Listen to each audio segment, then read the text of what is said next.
是在地新闻，徛台湾看世界，来看中国的春运大清扫，已经为14号正式开始了。第一个礼拜流动的人数超过13亿。面对着塞车的问题，家己赛车的民众头是摸咧烧。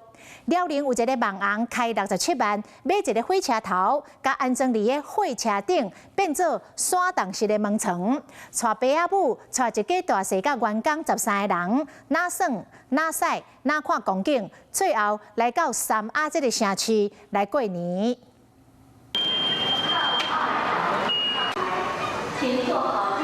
火车站机场的大厅甲高速公路拢是人，代表上侪人参赛中国春运14号开始。根据2025年综合运输春运工作专班数据显示，第一礼拜中国全社会跨区型人员的流动量预计超过13亿人次，大规模参赛将会继续到2月20日。今年旅客流动量可能达到90亿人次。也毋过，就伫所有的人拢在烦恼塞车的问题，伊甲人无共。我是辽宁辽阳人，在山东济宁买了个火车。你无听唔到，中国的抖音网红龙先生真正开大概67万的现代票买一个火车头，佮开3万4，家己动手打造6个房间，会当到13人的山洞火车。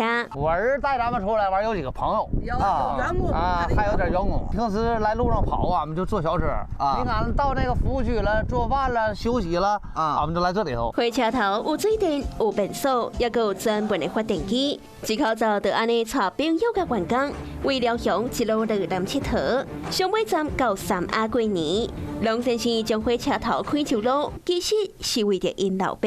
希望呢，我也能早点康复。我爸呢也能越来越好吧。原来龙先生老爸有焦虑症，性地无介好，家己走总半世人，身体也真烂。想要让老爸欢喜，才决定带伊旅游。因为感觉房车伤贵，家己才想要买一个火车头，倒伫火车顶。想要到伫网络顶引发的话题，也吸引到真侪民众过来翕相。你好，我是宋彦明。想掌握最及时的新闻资讯吗？赶紧订阅、按赞、开启小铃铛，锁定华视新闻 YouTube 频道。